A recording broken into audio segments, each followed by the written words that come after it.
નમસ્કાર વિદ્યાર્થી મિત્રો, જો તમે ટાટ એસ અંગ્રેજી વિષયની તૈયારી કરી રહ્યા છો તો આજનો વિડીયો એ તમારા માટે સૌથી ઇમ્પોર્ટન્ટ છે, સૌથી મહત્વનો છે. કારણ કે આજના વિડીયોમાં આપણે ધોરણ 9 અને ધોરણ 10ની ટેક્સ્ટબુકમાં એટલે કે ચોપડીમાં આવતા દરેક ફંક્શનને એક જ વિડીયોમાં જોવાના છે, જેથી કરીને તમારે અલગ અલગ કોઈ ફંક્શન જોવાની જરૂર નથી અને એટલી સરળ અને સિમ્પલ ભાષામાં તમને યાદ રહી જાય એ ભાષામાં આજે આ વિડીયોમાં આપણે દરેક ફંક્શનને કવર કરવાના છે. તો વિડીયોના અંત સુધી જોડાયેલા રહેજો, જેથી કરીને તમને પરીક્ષામાં જ્યારે પણ કોઈ ફંક્શન પૂછાય ત્યારે તરત અને એકદમ સિમ્પલ ટ્રીક દ્વારા તમે આન્સર લખી શકો. તો ચાલો વધારે પડતો સમય બગાડતા નથી, કરીએ સીધા ફંક્શનની શરૂઆત.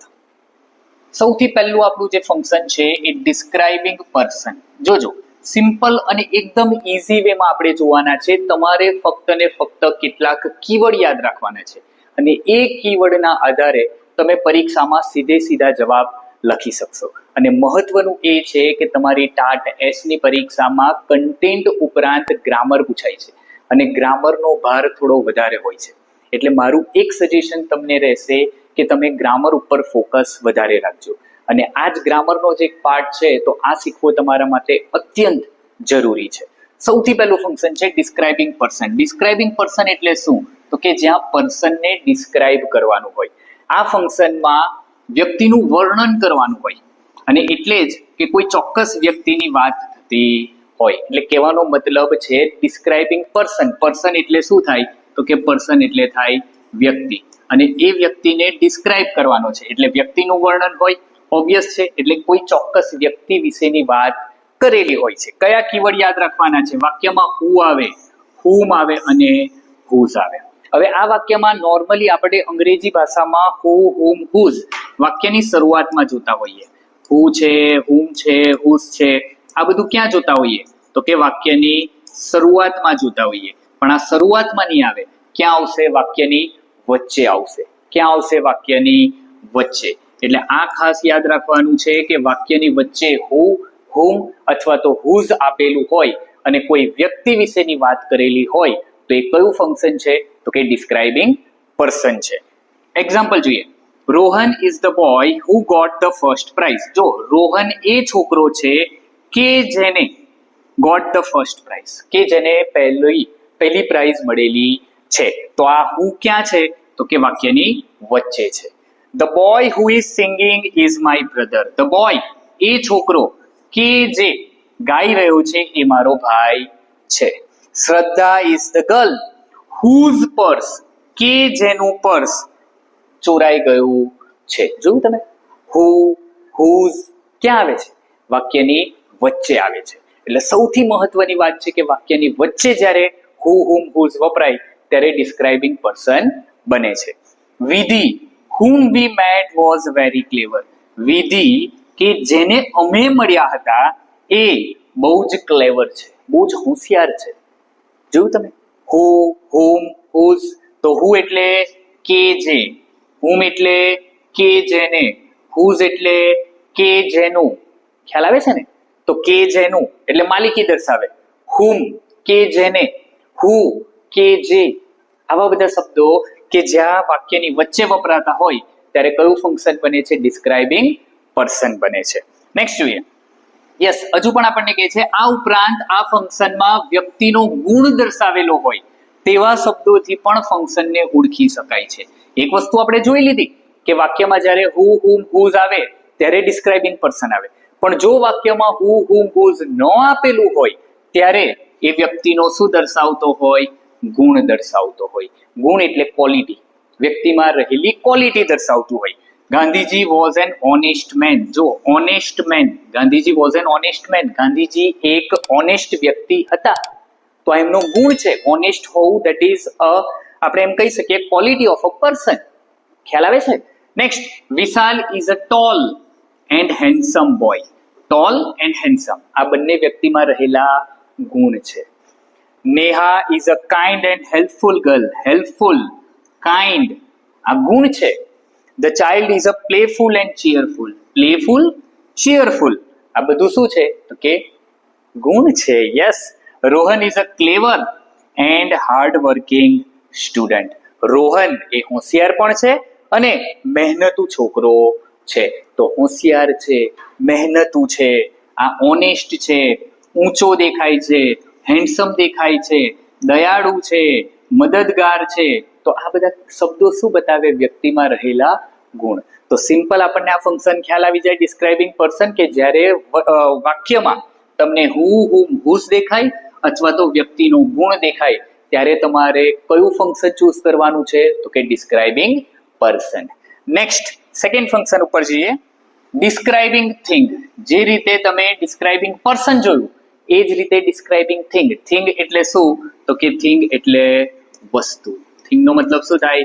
વસ્તુ. તો કે આ ફંક્શનમાં વસ્તુનું વર્ણન કરવાનું હોય છે, એટલે કે કોઈ ચોક્કસ વસ્તુની વાત થઈ હોય છે, કોઈ ચોક્કસ વસ્તુની તમને વાત કરવામાં આવેલી હોય. કીવર્ડ કયા છે? તો કે વિચ અને ધેટ. સેમ વાક્યની ક્યાં વપરાશે? વચ્ચે વપરાશે. ક્યાં વપરાશે? વાક્યની વચ્ચે. વિચ અને ધેટ યાદ રાખી લેજો. વિચ અને ધેટ એ નિર્જીવ માટે વપરાય. શેના માટે વપરાય? નિર્જીવ. કારણ કે જે પણ કોઈ વસ્તુ વિશેની વાત થઈ રહી હશે એ વસ્તુ કેવી હશે? તો કે નિર્જીવ હશે. The house which you bought is very nice. The house which, આ ઘર કે જે ઘર તમે ખરીદ્યું છે એ બહુ સુંદર છે. The book that is lying on the table is famous for jokes. That, આ book કે જે book ટેબલ ઉપર પડેલી છે એ જોક્સ માટે ફેમસ છે. The book that you are reading is written by Shakespeare. A book કે જે તમે વાંચી રહ્યા છો એ કોને લખેલી છે? તો કે શેક્સપિયરે લખેલી છે. The car which is parked outside belongs to my uncle. આ કાર કે જે કાર મારા ઘરની બહાર અથવા તો park outside belong to my uncle, એ મારા અંકલની છે. જે પાર્કિંગમાં પાર્ક કરેલી કાર છે એ મારા અંકલની છે. તો જો આ હાઉસ છે, બુક છે, કાર છે, આ બધી નિર્જીવ વસ્તુ છે. તો નિર્જીવ વસ્તુને ડિસ્ક્રાઇબ કરવા માટે આપણે શેની જરૂર પડે? વિચ અથવા તો ધેટની જરૂર પડે. ક્લિયર થાય છે? એકદમ very good. Next. Okay, describing location. Location એટલે જગ્યા. લોકેશન એટલે જગ્યા. એટલે કે આ ફંક્શનમાં કોઈ પણ સ્થળ કે જગ્યાનું વર્ણન કરવાનું હોય છે. એટલે કોઈ ચોક્કસ વસ્તુની વાત, કોઈ ચોક્કસ જગ્યાની વાત થતી હોય છે. શેની વાત થતી હોય છે? કોઈ ચોક્કસ જગ્યાની વાત થતી હોય છે. અને લોકેશન આવે એટલે શું આવે? વિચ આવે અથવા તો વેર આવે. વેર થી આપણે પ્રશ્ન પૂછીએ તો શું મળે? જગ્યા મળે. Where do you live? તો તમે કહેશો ને, I am living in Baroda, Bhavnagar, Junagadh, Jamnagar, Bharuch, Valsad. આ શું છે? તો કે જગ્યા છે. અને જગ્યા મેળવવા માટે શેની જરૂર પડે? વેરની જરૂર પડે. વિચ પણ કઈ રીતે યુઝ થાય છે જોઈએ. This is the park where children play every evening. આ એ પાર્ક છે કે જ્યાં ચિલ્ડ્રન પ્લે એવરી ઇવનિંગ. આ એ પાર્ક છે કે જ્યાં બાળકો સાંજે રમે છે. That is the school where I studied for 5 years. આ એ સ્કૂલ છે કે જે સ્કૂલમાં હું 5 વર્ષ ભણ્યો હતો. તો સ્કૂલ એક જગ્યા છે, પાર્ક એક જગ્યા છે. Taj Mahal which is in Agra is very famous. Taj Mahal કે જે આગ્રામાં છે, કે જે ક્યાં છે? આગ્રામાં છે, એ વેરી ફેમસ છે. આગ્રા તાજમહેલની વાત કરે છે. તાજમહેલ એક જગ્યા છે અને which આ રીતે યુઝ થાય છે. That is the museum where you can see old coins. આ એ મ્યુઝિયમ છે કે જે મ્યુઝિયમમાં તમે જૂના જમાનાના કોઇન્સ જોઈ શકો છો. તો ક્લિયર ખ્યાલ આવે છે ને? પર્સન છે, જોયું તમે, પર્સન જોઈ લીધું, ખ્યાલ આવી ગયો. આ લોકેશન છે, લોકેશન તમે જોયું તો તમને એ પણ ખ્યાલ આવી ગયો હશે કે લોકેશનમાં કઈ કઈ શબ્દ અથવા તો કેવા પ્રકારના શબ્દ વપરાય છે. નેક્સ્ટ જોઈએ. Exchanging niceties. Yes, exchanging niceties, expressing pleasantries. આ બંને એક જ ફંક્શન છે. ઘણી બધી વાર બાળકો કન્ફ્યુઝ થતા હોય. જ્યારે તમે બાળકને ભણાવતા હોય ને ત્યારે આ બાળક આ વસ્તુથી કન્ફ્યુઝ થતા હોય કે નાઇસટીઝ શું છે, પ્લીઝન્ટરીઝ શું છે. પણ આનાથી ઇઝી કોઈ ફંક્શન જ નથી. કેમ? કારણ કે નાઇસટીઝ અને પ્લીઝન્ટરીઝમાં શું દર્શાવે? શુભેચ્છા દર્શાવે. શુભેચ્છા એટલે સિમ્પલ છે, ગ્રીટિંગ. કોઈકને ગ્રીટ કરતા હોય ત્યારે જે શબ્દ વાપરવામાં આવે એ બધા એક્સચેન્જિંગ નાઇસ્ટીઝ અથવા તો પ્લીઝેન્ટરીઝમાં વપરાય છે. યસ, કયા છે? Congratulations, hurrah, thank you, best of luck. આ બધા વાક્યો છે કે જે સિમ્પલ વાક્ય છે જે તમારે યાદ રાખવાના છે. આવા જ્યારે તમને પરીક્ષામાં પૂછાય ત્યારે સમજી લેવાનું એ શું છે તો કે એક્સચેન્જિંગ નાઇસ્ટીઝ છે. Congratulation, hurrah, thank you, best of luck. જોઈએ જો, welcome to my channel bookworm English academy. મેં સિમ્પલ તમને કીધું welcome to my channel bookworm English academy. તો અહીંયા શુભેચ્છા દર્શક શબ્દ કયો છે તો કે વેલકમ છે. શું છે? Welcome. Wish you all the best. પરીક્ષા આપવા જવાના છો તો અત્યારથી હું કહું છું wish you all the best. શુભેચ્છા પાઠવું છો ને, એટલા માટે એ ફંક્શન કયું છે? નાઇસ્ટીઝ છે. Thank you for sharing this video. જ્યારે તમે આ વિડીયોને શેર કરશો તમારા મિત્રો સાથે તો હું તમને કહીશ thank you for sharing this video. આ વિડીયો શેર કરવા બદલ તમારો ખૂબ ખૂબ આભાર. તો અહીંયા થેન્ક યુ એ શું છે તો કે શુભેચ્છા છે. I am sorry if I hurt you. I am sorry એક પ્રકારની શુભેચ્છા જ કહેવાય. શુભેચ્છા તો ન કહેવાય, દિલગીરી વ્યક્ત કરી કહેવાય. પણ એ પણ ક્યાં આવે છે તો કે નાઇસ્ટીઝમાં આવે છે. સિમ્પલ એક વસ્તુ યાદ પાઉં તમને, તમારે યાદ એક જ વસ્તુ રાખવાની છે. દરેકે દરેક શબ્દ પાછળ તમે જુઓ શું છે, આ કયું ચિહ્ન છે? આ ચિહ્ન છે એક્સક્લેમેશન માર્ક. પરીક્ષામાં જ્યારે પણ તમને પૂછવામાં આવે ત્યારે સિમ્પલ યાદ રાખવાનું છે કે આવા શબ્દોની પાછળ જ્યારે એક્સક્લેમેશન માર્ક હોય તો એ એક્સચેન્જિંગ નાઇસ્ટીઝ જ હશે. 99% કેસમાં એ શું હશે? એક્સચેન્જિંગ નાઇસ્ટીઝ અથવા તો પ્લીઝેન્ટરીઝ. ખ્યાલ આવે છે? ખ્યાલ રહી ગયો ને? બસ, તો આટલું ઇઝી ફંક્શન આ હતું. નેક્સ્ટ જોઈએ, ડિસ્ક્રાઇબિંગ ટાઈમ. ટાઈમ મીન્સ સમય. Describing time. ટાઈમ એટલે શું થાય? સમય. તો કે આ ફંક્શનનો ઉપયોગ ક્રિયાનો સમય જાણવા માટે થાય છે. એટલે કે જ્યારે તમારે કોઈ ક્રિયા થઈ છે એ ક્યારે થઈ છે એ જાણવું હોય ત્યારે ડિસ્ક્રાઇબિંગ ટાઈમ નામનું ફંક્શન પૂછાય છે. સમય દર્શાવતા શબ્દો. કયા કયા શબ્દો વપરાય તો કે સમય દર્શાવતા શબ્દ. સમય કયા શબ્દ દર્શાવે? જો, I will visit Rani ki Vav next Monday. આવતા મંડે. નેક્સ્ટ આવતા મંડે સમય છે. Yes. The school will reopen on 11th January. School 11th જાન્યુઆરીએ ઓપન થવાની છે. 11th જાન્યુઆરી સમય છે. India got independence in 1947. ભારતને આઝાદી ક્યારે મળી? 1947. તો 1947 એ સમય છે. The train will arrive at 11:30 AM. 11:30 સવારે 11:30 વાગે ટ્રેન આવશે તો આ સમય છે. એકદમ ઇઝી. સમય દર્શાવતા શબ્દ શોધી લો એટલે શું બની જાય? ડિસ્ક્રાઇબિંગ ટાઈમ બની જાય. Next, describing action. એક્શન એટલે શું તો કે એક્શન એટલે ક્રિયા. એક્શન એટલે શું થાય? ક્રિયા. તો કે આ ફંક્શનમાં સામાન્ય રીતે કોઈ પણ ક્રિયા થઈ રહી હોય છે. જો કીવર્ડ કયા છે? પેસિવ વોઇસના વાક્ય. કારણ કે ક્રિયા જ્યારે એક્શન દર્શાવતી હોય ત્યારે શેના વાક્ય આવે તો કે પેસિવ વોઇસના વાક્ય આવે. The decision has already bin taken. તમે જો બાય કરીને નથી આપ્યું, બાય મી, આવું નથી આપ્યું. કેમ તો કે ધ ડિસિઝન, જે મહત્વનો નિર્ણય છે એ લેવાઈ ગયો છે. કોણે લીધો એ મહત્વનો નથી. તમને ટાટ HSC તમે પરીક્ષા આપી હશે તો તમને ખ્યાલ હશે આવું એક ફંક્શન હતું, ડુઅર ઇઝ નોટ ઇમ્પોર્ટન્ટ, જેમાં બાય કરીને આપણે જે ક્રિયા કરનાર છે એનું નામ લખતા નથી. બસ સેમ છે. પેસિવના વાક્ય તમને ડિસ્ક્રાઇબિંગ એક્શનમાં આવે. The decision has already bin taken. Has આવ્યું છે, બીન આવ્યું છે, તો V3 આવ્યું છે, ટેકન. એટલે એક રીતે જોવા જઈએ તો પેસિવ વોઇસનું વાક્ય છે. This video is already liked by you. This video is already liked by you. જો V3 છે, આ વિડિયો ઓલરેડી તમે લાઈક કરી દીધો હશે. બાય યુ, જો અહીંયા બાય યુ આપેલું છે તો આ વિડિયો જો is સાથે V3, is સાથે નોર્મલી V3 આવે નહીં. ક્યારે આવે? is સાથે V3 એ પેસિવ વોઇસના વાક્યમાં આવે. તો જેટલા પેસિવ વોઇસના તમને વાક્ય દેખાય એ છે describing action. The result was declared last week. Last week. Result was declared. Was પછી શું આપ્યું? V3. Children will be given chocolates by Ankit sir. Chocolates will be given. Will be અને given. તો normally તમે જુઓ તો will સાથે V1 આવે, પણ will be પછી V3 આપ્યું છે, એટલે કયું વાક્ય છે? તો કે એ વાક્ય પેસિવનું છે. અને પેસિવ દર્શાવતા વાક્ય એસેના હોય? તો કે ડિસ્ક્રાઇબિંગ એક્શન ના હોય. નેક્સ્ટ, યસ, જો આપણી ટાટ એસ ની અંગ્રેજી ગુજરાતી મીડિયમ માટેની પીડીએફ પેક બિલકુલ અવેલેબલ છે. અને એ પીડીએફ માં અત્યારે 900+ MCQs ઓલરેડી આપેલા છે, કે જેમાં ધોરણ 9-10 નું કન્ટેન્ટ છે.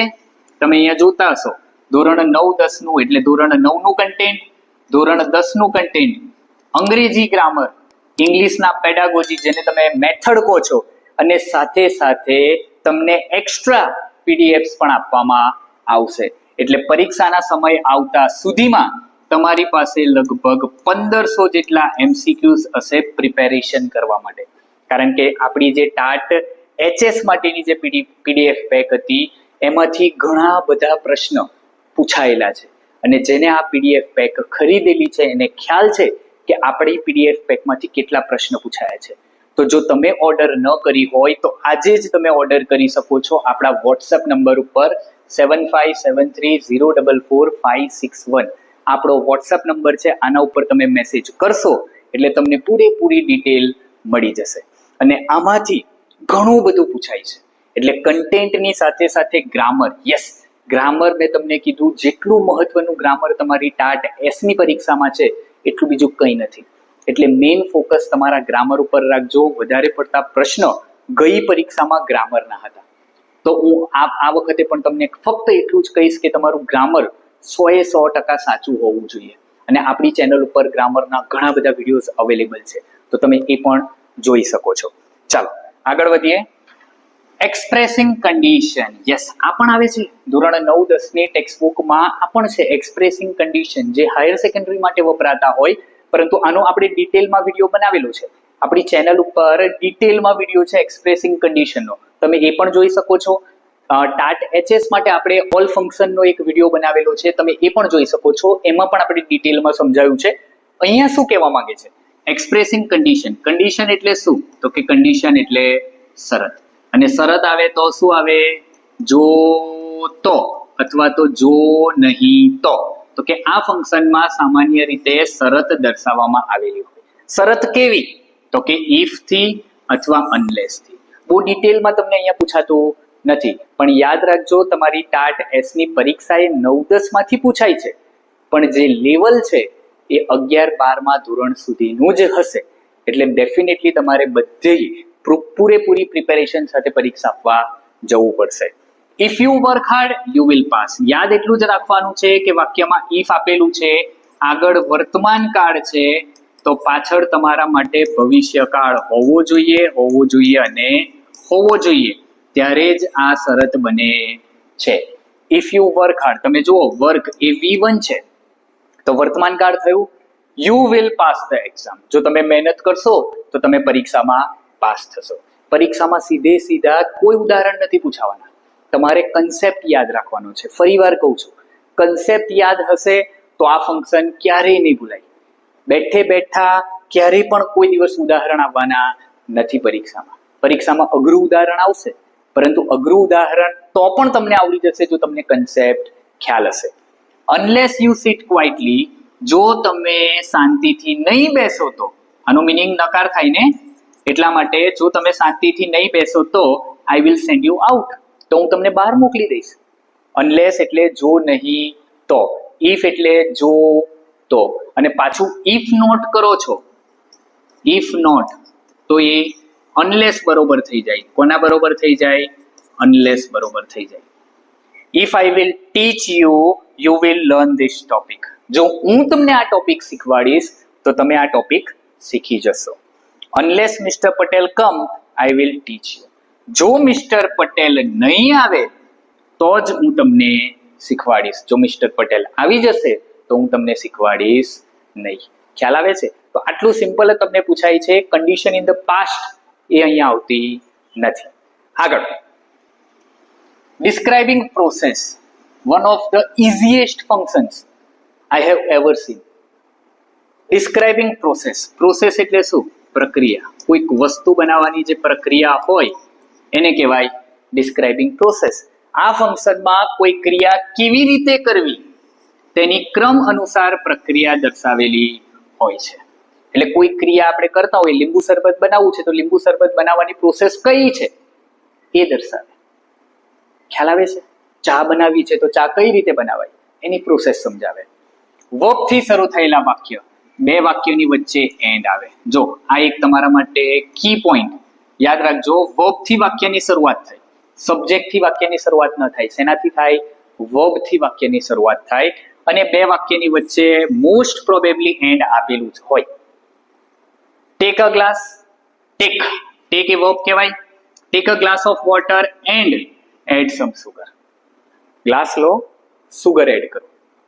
Go straight and then take a right. Go verb છે, એન્ડ કનેક્ટર છે, then take a right turn. પહેલા સ્ટ્રેટ જાઓ પછી રાઈટ ટર્ન લો. pour some water into the pan and heat it for a while. And pour એટલે રેડવું. પેનમાં થોડુંક પાણી રેડો અને થોડો સમય સુધી એને ઉકાળો, હીટ આપો. Open your wallet, tech some money out and hand it over to me. તમારા પોકેટમાંથી કેટલાક પૈસા કાઢો, મને આપી દો. આપશો? નહીં આપો? કઈ વાંધો નહીં, આપણે કમાવી લઈશું, એમાં શું વાંધો છે? Open your wallet. Yes, open. જો ઓપન એ વર્બ છે. એન્ડ ટેક, જો hand it over to me. તો છે એકદમ ઈઝી. વર્બ છે, સાથે સાથે બે વાક્યની વચ્ચે કનેક્ટર કયું છે? એન્ડ છે. આટલી ઈઝી રીત અને આટલું સરસ મજાનું ફંક્શન તરત યાદ રહી જાય કે નહીં? હા, ચાલો next. Inquiry as nature. Inquiry as nature અથવા તો મેકિંગ ઇન્ક્વાયરી, બંને સેમ જ છે. ઇન્ક્વાયરી કરવી, નેચર સ્વભાવ, જેનો સ્વભાવ જ એવો છે ઇન્ક્વાયરી કરવાનો, એના માટે વપરાયેલું. આ ફંક્શનનો ઉપયોગ કોઈ પણ પ્રકારની પૂછપરછ કરવા માટે થાય છે. કોઈ પણ પ્રકારનો પ્રશ્ન પૂછવો હોય અથવા તો તમને પરીક્ષામાં પૂછેલો હોય તો એ કયું છે? ઇન્ક્વાયરી એઝ નેચર છે અથવા તો મેકિંગ ઇન્ક્વાયરી છે. WH વર્ડથી શરૂ થતા વાક્યો અને અંતે શું આવે? Question mark. કારણ કે તમારે પ્રશ્ન જ પૂછવો છે તો અંગ્રેજી ભાષામાં પ્રશ્ન પૂછવા માટે છેલ્લે શું મૂકવું પડે? ક્વેશ્ચન માર્ક મૂકવું પડે. શું મૂકવું પડે? Question mark. હવે ક્યારેક WH વર્ડથી શરૂ ન પણ થતા હોય, હેલ્પિંગ વર્બથી શરૂ થતા હોય, પણ પાછળ ક્વેશ્ચન માર્ક આવતો હોય અને વાક્યમાં કંઈક પૂછવામાં આવેલું હોય તો એ ઇન્ક્વાયરી એઝ નેચર છે. Have you subscribed bookworm English academy? શું તમે, જો હેવ આ શું છે? હેલ્પિંગ વર્બ છે. શું છે? હેલ્પિંગ વર્બ છે. હેવ યુ સબસ્ક્રાઇબ્ડ, શું તમે આ ચેનલને સબસ્ક્રાઇબ કરી? ન કરી હોય તો કરી દેજો. મેં વાક્ય તરીકે જ લઈ લીધું છે એટલે તમને ખ્યાલ આવે કે ચેનલ સબસ્ક્રાઇબ ન કરી હોય તો હમણાં કરવાની છે. કારણ કે તમને ખ્યાલ જ છે કે આપણે દરરોજ એક વિડીયો લાવી રહ્યા છે તમારી પ્રિપેરેશન માટે. From where did you buy this mobile? આ મોબાઈલ તમે ક્યાંથી ખરીદ્યો? વેર, WH વર્ડ છે where. Why are you late today? પાછળ ક્વેશ્ચન માર્ક.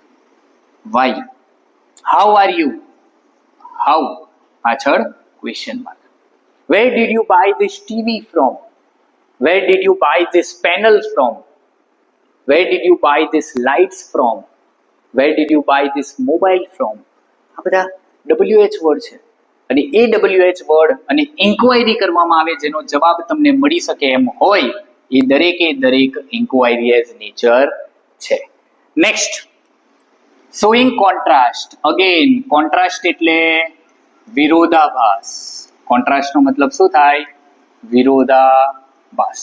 બે વાક્ય વચ્ચે જ્યારે વિરોધાભાસ દર્શાવવો હોય ત્યારે વપરાય છે શોઈંગ કોન્ટ્રાસ્ટ. જો અહીંયા કે છે વિરોધાભાસ બતાવવા માટે. Though, although, even though, even if, but, yet, still, however, as, in spite of, despite. However અને એઝ નથી આપેલું. However, as, in spite of, despite. આટલા યાદ રાખી જ લેવાના. ટાટ HS માટે આપણે જોઈ લીધેલા છે. Though, although, even though, even if, but, yet, still, however, as, in spite of, despite. તમારે ફક્ત ને ફક્ત કીવર્ડ યાદ રાખવાના છે. વાક્ય નહીં સમજો તો પણ ચાલશે. કીવર્ડ ઓળખી લેજો એટલે તમારું ફંક્શન ક્લિયર. ધો હી ઇઝ પુઅર. જો વાક્યની શરૂઆતમાં ધો. રોહિત વર્કડ હાર્ડ બટ છે ઇન સ્પાઇટ ઓફ, હાવેવર છે. આ બધા શબ્દ જ યાદ રાખવાના છે. અને એકવાર આ શબ્દ યાદ રહી જાય એટલે તમારું કોન્ટ્રાસ્ટનું ફંક્શન ક્લિયર. બીજું કંઈ નથી જોવાનું. ફક્ત અને ફક્ત તમારે એ વસ્તુ યાદ રાખવાની કે પાછળ વિરોધાભાસ હોવો જોઈએ. ધો હી ઇઝ પુઅર, એ ગરીબ છે છતાં પણ ઓનેસ્ટ છે. ધો રોહિત વર્કડ હાર્ડ, રોહિતે મહેનત કરી, હી વોઝ નોટ સિલેક્ટેડ, એ સિલેક્ટ થયો નહીં. In spite of my hard work I failed in exam, આટલી બધી મહેનત કરી છતાં પણ હું પરીક્ષામાં ફેલ થયો. However old mister Patel is, mister Patel એ બહુ વૃદ્ધ છે છતાં પણ હી કેન વોક ફાસ્ટ, એ ઝડપથી ચાલી શકે છે. આ દરેક વાક્યમાં શું છે? વિરોધાભાસ છે. અને જો વિરોધાભાસ હોય તો જ એ શોઈંગ કોન્ટ્રાસ્ટ કહેવાય. If I say though he is poor he is not honest, Rohit worked hard but he was selected, તો પોસિબલ છે વિરોધાભાસ. રોહિતે મહેનત કરી અને સિલેક્ટ થયો, તો એમાં વિરોધાભાસ નથી. વિરોધાભાસ બતાવવો હોય તો રોહિતે મહેનત કરી પરંતુ સિલેક્ટ ન થયો, એવું આવવું જોઈએ. ક્લિયર છે? Yes. Next, making request, request કરવાની. રિક્વેસ્ટ એટલે વિનંતી. શું કરવાની? વિનંતી કરવાની. આ ફંક્શનનો ઉપયોગ કોઈ પ્રકારની વિનંતી કરવા માટે થાય છે. અને વિનંતી આવે એટલે બે શબ્દ આવે અને આવે. કયા? પ્લીઝ અને કાઇન્ડલી. યસ, પ્લીઝ અને કાઇન્ડલી, એનાથી શરૂ થતા બધા વાક્ય એ મેકિંગ રિક્વેસ્ટના છે. Please help me to cross the road, please મહેરબાની કરીને મને મદદ કરો, મારે રોડ ક્રોસ કરવો છે. Please do not make a noise, મહેરબાની કરીને અવાજ કરશો નહીં. Kindly switch off your phone, kindly મહેરબાની કરીને, મિનિંગ સેમ જ થાય હે ને. Would you please like this video, would you please, હું તમને વિનંતી કરી રહ્યો છું, would you please like this video, આ વિડીયોને તમે લાઈક કરી દેશો? સર ઓલરેડી કરી દીધું. Well and good. Would you, જો ક્યારેક વુડ યુ થી પણ પૂછાય, wood you please like this video. Kindly switch off your phone, આ બધા જે શબ્દો છે એ શબ્દને ઓળખીને ફક્ત મેકિંગ રિક્વેસ્ટ યાદ રાખવાનું છે કે નહીં? એકદમ ઇઝી. અરે સર આવા તો અમે આડેધડ હવે તો પેપરમાં લખીશું. Very nice. આપણે આજ તો કરી રહ્યા છે, તમને જેટલી બને એટલી હેલ્પ કરી રહ્યા છે કે તમે આરામથી તમારી પરીક્ષા ક્લિયર કરી શકો. Next, showing reason. Showing reason, reason એટલે કારણ. Talking about reason, talking about આવે, શોઈંગ આવે, બધું એક જ કહેવાય. રીઝન એટલે કારણ. તો કે આ ફંક્શનનો ઉપયોગ કોઈ ઘટનાનું કારણ બતાવવા માટે થાય. એટલે કોઈ ઘટના બની ગઈ તો શા માટે બની એનું કારણ બનાવો. અને એના માટે because of, due to, owing to, because of, બહુ બધા શબ્દ છે. સિન્સ આવે, એઝ આવે, ઓન અકાઉન્ટ ઓફ આવે, બહુ બધા શબ્દ છે. પણ નોર્મલી આપણને પરીક્ષામાં બીકોઝ છે, ડ્યુ ટુ છે, ઓઈંગ ટુ છે, બીકોઝ ઓફ છે, આનાથી બધા વાક્ય જે શરૂ થાય એ બધા વાક્ય કોના કહેવાય? રીઝન ના કહેવાય. Yes, Mayank was absent yesterday because he was ill. Mayank ગઈકાલે એબસેન્ટ હતો, એનું કારણ શું હતું? તો કે હી વોઝ ઇલ, એ બીમાર હતો. તો બીકોઝ એ શું બતાવે છે? કારણ બતાવે છે. બીકોઝ ઓફ હેવી રેન, જો because of heavy rain, because બે વાક્યની વચ્ચે વપરાય. બીકોઝ ક્યાં વપરાય? એક કનેક્ટર છે બે વાક્યની વચ્ચે. બીકોઝ ઓફ શું છે? તો કે બીકોઝ ઓફ વાક્યની શરૂઆતમાં વપરાય. ક્યાં વપરાય? શરૂઆતમાં વપરાય. બીકોઝ ઓફ હેવી રેન પછી કોમા મૂકવો જરૂરી છે. બીકોઝ ઓફ હેવી રેન એટલે કે ભારે વરસાદને કારણે Mit could not go to gym, Mit gym જઈ શક્યો નહીં, ડોલા સોલા બનાવી શક્યો નહીં. The flight was delayed owing to bad weather. જો ફ્લાઇટ કેમ ડિલે થઈ? તો કે ફ્લાઇટ ડિલે થવા પાછળનું કારણ એ બેડ વેધર હતું. ખરાબ હવામાનને કારણે ફ્લાઇટ ડિલે થઈ. His success is due to his honesty, એની સફળતા એ એની ઓનેસ્ટીને કારણે છે. ને કારણે, ખ્યાલ આવે? ને કારણે. ડ્યુ ટુ છે, ઓઈંગ ટુ છે, બીકોઝ ઓફ છે, આ બધાનો મિનિંગ થાય ને કારણે. ખ્યાલ આવી જાય ને? તો આટલા શબ્દો તમે યાદ રાખો તો ફંક્શન આવડે કે નહીં આવડે? બોલો આવડે? Very nice. આગળ, yes, describing past event. Past એટલે કે ભૂતકાળની, ઇવેન્ટ એટલે ઘટના. ભૂતકાળની કોઈ ઘટના દર્શાવી છે ત્યારે આ ફંક્શન વપરાય.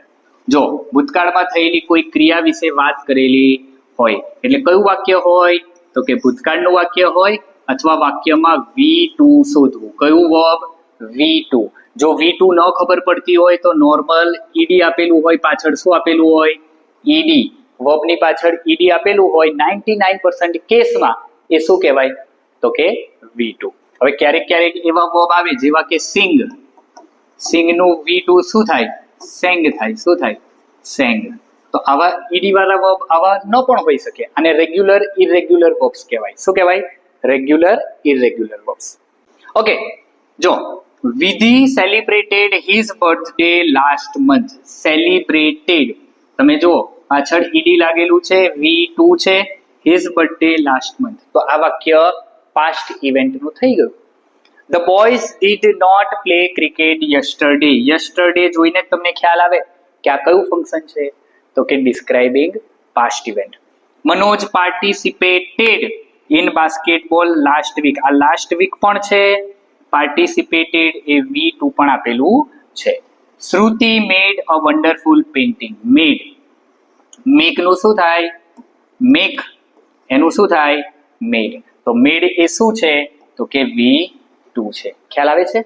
તો આવા જ્યારે સિમ્પલ તમને V2 એટલે કે ભૂતકાળનું કોઈ વાક્ય આપેલું હોય અને ફંક્શન ઓળખવા માટે કીધું હોય તો ડિસ્ક્રાઇબિંગ પાસ્ટ ઇવેન્ટ. ખ્યાલ આવે છે?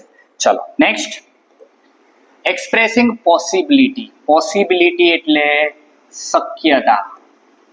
શું? શક્યતા. આ ફંક્શનમાં ક્રિયા થવાની શક્યતા દર્શાવેલી હોય. શક્યતા દર્શાવવા માટે શું વપરાય? તો કે મે વપરાય, માઇટ વપરાય. આ બંને શબ્દ શક્યતા દર્શાવે. It may rain today, it might rain today. હવે આ બંને વાક્યમાં ફરક છે. It may rain today, it means the chances of rain is very high. It might rain today, the chances of rain is very low. બંનેમાં શક્યતા છે, પરંતુ મેમાં 60% શક્યતા છે, માઇટમાં 30% શક્યતા છે. ખ્યાલ આવે છે? Yes. Vipul might get a new phone today. નક્કી નથી કે આજે મળી જ જશે, પણ મળવાના ચાન્સીસ 20 to 30% છે. એટલા માટે કીધું might. Board result might announce tomorrow. આવતીકાલે કદાચ બોર્ડનું રિઝલ્ટ જાહેર થાય. It may rain today as it dark. અત્યારે અંધારું છે તો કદાચ વરસાદ પડી શકે છે. સ્નેહ મે પાસ ધીસ એક્ઝામ. સ્નેહ કદાચ આ એક્ઝામ પાસ કરી લેશે. યસ, ટાટ એસ ની પરીક્ષા તમારી છે તો આપણે પણ એમ કહી શકીએ કે you may pass this exam if you understand every topic clearly. જો તમને દરેક ટોપિક ક્લિયરલી ખબર છે તો તમે પણ પરીક્ષા પાસ કરી શકો છો. તો મે થોડા વધારે ચાન્સ બતાવે, માઇટ થોડા ઓછા ચાન્સીસ બતાવે. ખ્યાલ આવે છે? Yes. Next, asking about numbers. Asking about numbers. Numbers એટલે શું? તો કે આંકડા. જ્યારે આંકડા જાણવાના હોય ત્યારે તમને આ ફંક્શન પૂછાય. આ ફંક્શનનો ઉપયોગ કોઈ પ્રકારના આંકડા જાણવા માટે થાય છે. અને શેનાથી શરૂઆત થાય? હાઉ મેની થી શરૂ થતા પ્રશ્નાર્થ વાક્યો. હાઉ મેની થી જે પણ વાક્ય શરૂ થાય એ બધા વાક્ય એ આસ્કિંગ અબાઉટ નંબર્સમાં આવે. How many students? Yes. How many viewers? How many teachers? How many ice creams? તમે જુઓ બધામાં how many students are absent today. આજે કેટલા સ્ટુડન્ટ્સ એબસેન્ટ છે તો આંકડો મળશે 1 2 3 4 5 મળે ને આંકડો. How many viewers have like this video. કેટલા વ્યુઅર્સ આપણા એવા છે કે જેને આ વિડીયો લાઈક કર્યો? આંકડો મળે 1 2 3 4. How many teachers are present today. આજે કેટલા ટીચર પ્રેઝન્ટ છે? How many ice creams have you eaten. તમે કેટલા આઈસ્ક્રીમ ખાધા છે? તો આ દરેકમાં તમને એક આંકડો મળે છે. અને જ્યારે આંકડો જોઈતો હોય ત્યારે આસ્કિંગ અબાઉટ નંબર આવે. ખ્યાલ આવી ગયો? હવે નોર્મલી હાઉ મેની છે, હાઉ મચ થી પૂછાયું હોય તો હાઉ મચ, જેમાં આંકડો મળતો નથી. પ્રેમ, કરેજ, ફેથ, આ બધું શું છે? તો કે જેમાં હાઉ મચ થી પ્રશ્ન પૂછવો પડે. શેનાથી પ્રશ્ન પૂછવો પડે? How much. ખ્યાલ આવે છે? ઓકે. પણ અત્યારે આપણે શીખવાનું શું છે? હાઉ મેની શીખવાનું છે. Next. Okay, asking about quantity. શેનાથી? ક્વોન્ટિટી. ક્વોન્ટિટી એટલે જથ્થો. આપણે હાઉ મેની જોઈને આયા. હાઉ મચ થી શરૂ થતા જે પ્રશ્નાર્થ વાક્યો હોય એ શું બતાવે? જથ્થો બતાવે. How much water, how much oil, how much sugar, how much લવ. હમણાં જ વાત કરી, પ્રેમ. કેટલો પ્રેમ, કેટલું પાણી, કેટલું ઓઇલ, કેટલું સુગર, કેટલો પ્રેમ. જુઓ, how much water do you drink a day. પાણી માટે પૂછવું હોય તો ગણાય? 1 વોટર, 2 વોટર, 3 વોટર, 4 વોટર? નહીં ને. 1 લીટર, 2 લીટર, 3 લીટર એવું ગણાય. તો જે લીટરમાં ગણાય છે એ આસ્કિંગ અબાઉટ ક્વોન્ટિટી છે. How much oil did you buy yesterday. ગઈકાલે તમે કેટલું ઓઇલ ખરીદ્યું? કેટલું ખરીદ્યું? 1 ઓઇલ, 2 ઓઇલ, 3 ઓઇલ? નહીં. 1 લીટર, 10 લીટર, 15 લીટર. ખ્યાલ આવે છે? How much sugar do you consume daily. તમે રોજ કેટલી સુગર ખાવ છો? 1, 2, 3, 4, 5, 6, 7 નાખી દો. એવી રીતે ગણીને નાખો છો? ચમચી ભરીને નાખો. હા, તો પછી how much love did you get from your parents. તમારા માતા પિતા તરફથી તમને કેટલો પ્રેમ મળે છે? 1%, 2%, 10%? બહુ બધો મળે છે, અઢળક મળે છે. તો એ જથ્થો બતાવવા માટે આસ્કિંગ અબાઉટ ક્વોન્ટિટી વપરાય. ચાલો નેક્સ્ટ. Reporting events. ઇવેન્ટ્સ એટલે ઘટના. જોજો, તમે શોઈંગ રીઝન પણ જોઈ ગયા છો, પરંતુ અહીંયા છે રિપોર્ટિંગ ઇવેન્ટ્સ. રીઝન નથી, ઇવેન્ટ છે. એમાં પણ ઘટના આવે, અહીંયા પણ ઘટના આવે. પરંતુ અહીંયા કયા પ્રકારના વાક્ય આવે? ઇનડાયરેક્ટ સ્પીચના વાક્ય આવે. બસ સર, આ એક જ ટોપિક નથી આવડતો. નથી આવડતો ને? ઘણા ખરા એવા વ્યુઅર્સ હશે જેને આ સૌથી ડિફિકલ્ટ લાગતો હશે. આપણી ચેનલ ઉપર અવેલેબલ છે, તમે જોઈ લેજો. ઉપર બની શકે તો હું આઈ બટન ઉપર એની લિંક આપીશ, અથવા નીચે તમારી ટાટની પરીક્ષા માટે રેડીમેડ આખું પ્લેલિસ્ટ છે, તમે બધા વિડીયો ત્યાં જોઈ શકશો. યસ, ઇનડાયરેક્ટ સ્પીચના વાક્ય એ રિપોર્ટિંગ ઇવેન્ટમાં આવે. Teacher told me that she would not come today. હવે ટુડે ના આવે, એકચ્યુઅલી અહીંયા શું આવે? ધેટ ડે આવે. શું આવે? That day. કારણ કે ટુડે તો ડાયરેક્ટ સ્પીચમાં વપરાય, ઇનડાયરેક્ટ સ્પીચમાં તો શું વપરાય? ધેટ ડે વપરાય. તો અહીંયા આપણને કહે છે the teacher told me. Told એ અસર્ટિવ સેન્ટેન્સમાં આવે, કનેક્ટર ધેટ મુકાય. હી સી નું, અરે આઈ નું શું થયું? સી થયું. અને ટુડે નું થયું ધેટ ડે. રાહુલ આસ્ક્ડ, જો ઇન્ટ્રોગેટિવ સેન્ટેન્સમાં વપરાય આસ્ક્ડ. સંધ્યા, ઇફ કનેક્ટર કયું વપરાય? If. He could speak English, he could. તો આટલા ચેન્જીસ જ્યારે થાય ત્યારે ઇનડાયરેક્ટ સ્પીચનું વાક્ય બને. Ankit sir ask students if they said this video. Ankit સરે સ્ટુડન્ટ્સને પૂછ્યું કે શું તેમને આ વિડીયો શેર કર્યો? યસ. તો આ ધીસ નહીં, અહીંયા પણ શું આવે?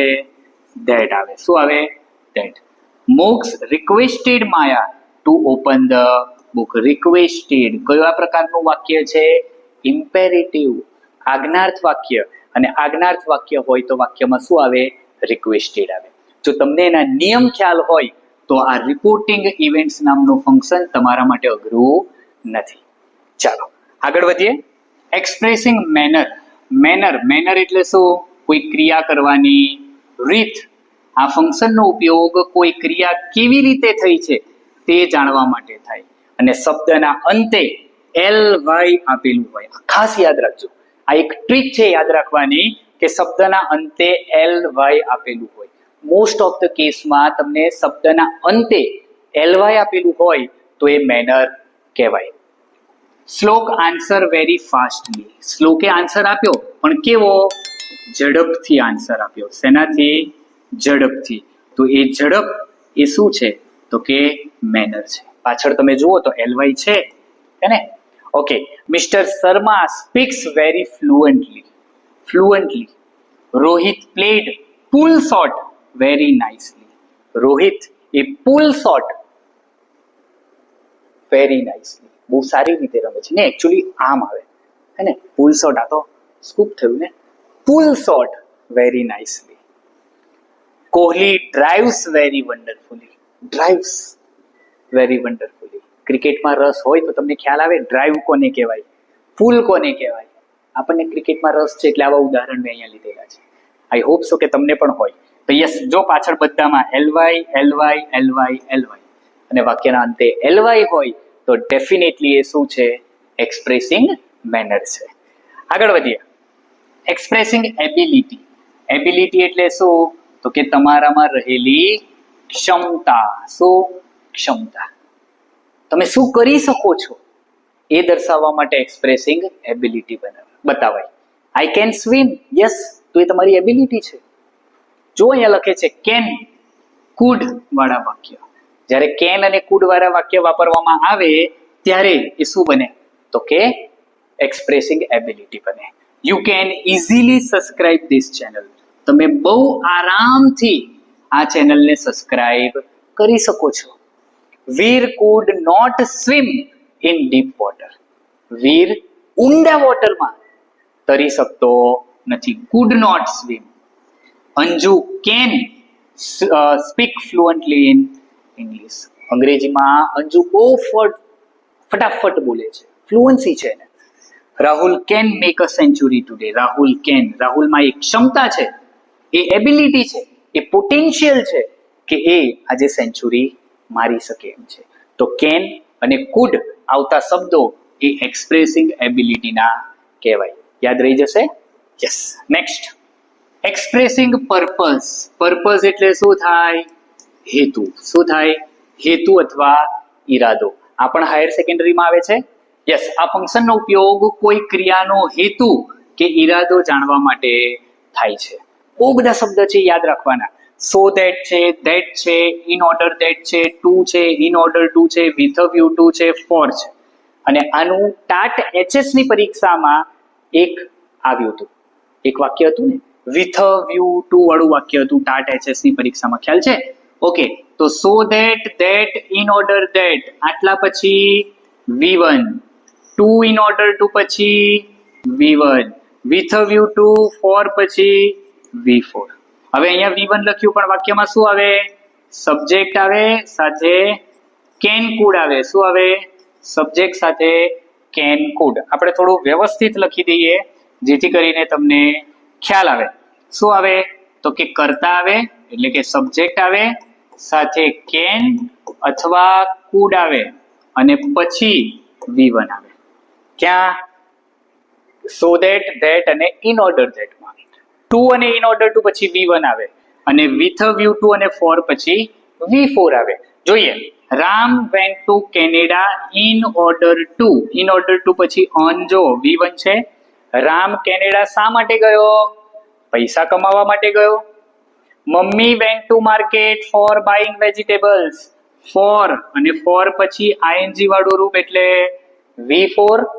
શ્રદ્ધા has joined spoken English class so that she can learn English. so that આવ્યું. so that પછી સબ્જેક્ટ આવે તો સબ્જેક્ટ આગળનું વાક્ય. યસ, સી કુડ આવવું જોઈએ. અહીંયા શું આવવું જોઈએ?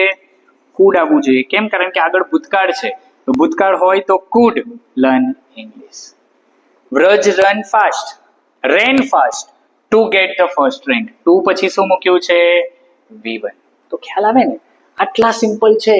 ફક્ત ટ્રીક યાદ રાખવાની છે, શબ્દ યાદ રાખવાના છે, પરીક્ષામાં ઓટોમેટિક યાદ રહી જાય એવું છે.